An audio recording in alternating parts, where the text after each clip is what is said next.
Tim Donaghy. I grew up in Havertown, Pennsylvania. My father was a college basketball official, and because of that, and because of my love of sports, I followed in his footsteps and pursued a career as an NBA basketball referee.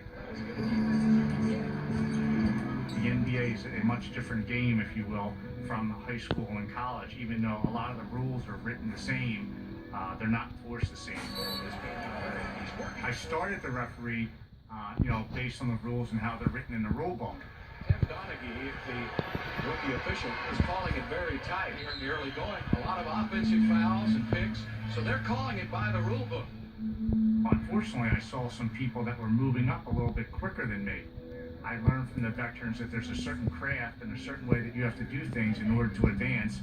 And, they'll tell you, certain players are given the benefit of maybe traveling with the basketball rather than other players. Certain players are getting the benefit of not having that critical foul called on them that would send them to the bench. Rubio gets a look, good if it goes. Oh my gosh, that's just a horrible call by Jason Phillips, who did not have the courage to call that against Kobe Bryant. Wow, awful no call.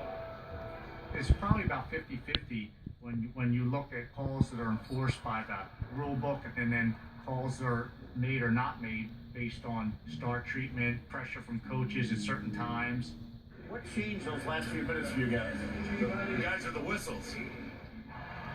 I've never had conversations with the commissioner about what to call in a game and what not to call in a game, but from the operations department, they clearly dictate through video, through emails, through meetings, what they want called and what they don't want called. And it always seems to revolve around the star players or the big market teams.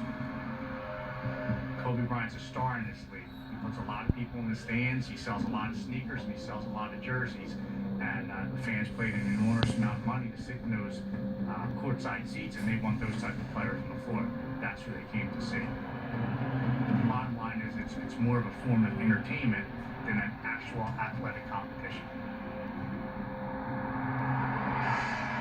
I don't think the officials feel that they're not doing something that's not right, because in their minds they're being told what to do from the league office, and if they're going to continue to advance and get those big playoff bonus checks, you're going to do what the league wants. And Reggie Miller, who is a 90%... Being an NBA referee and being involved in the planning of how the game was going to be called that night, I knew certain teams were going to be at an advantage or a disadvantage. And it was just a situation where I crossed a line that I shouldn't have been near.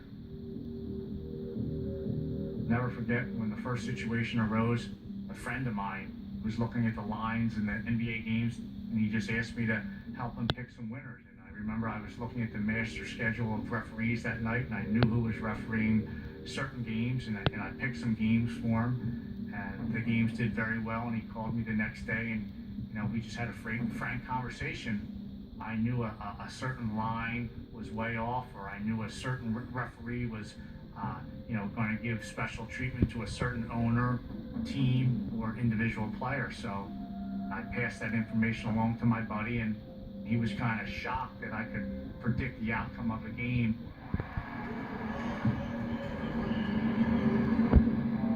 We would discuss certain games that we both liked, and because of my contract with the NBA, I wasn't allowed to place a bet of any kind, so he would contact the bookies and put everything under his name for both of us.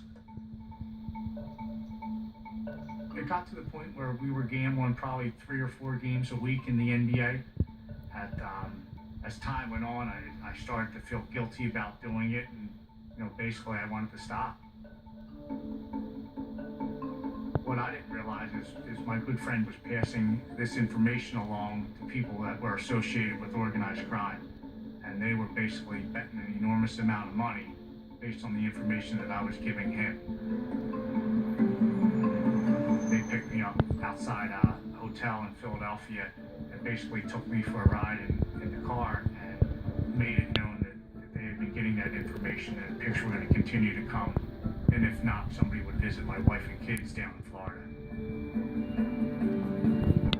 So my quick thoughts were to play ball with them a little bit, and hopefully at the end of this coming season, they would release me from the grips and make enough money to where we could all just wash our hands of this and be done with it and never do it again, and I could continue to keep my job and just move in a different direction.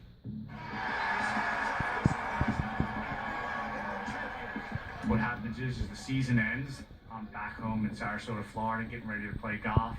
And I get a call from a friend of mine who tells me that the FBI has been knocking on a lot of people's doors and that the whole scheme was discovered over a Gambino wiretap and that they were asking a lot of questions. Today, former NBA referee Tim Donaghy is expected to plead guilty in federal court in connection with allegations that he bet on games in which he officiated.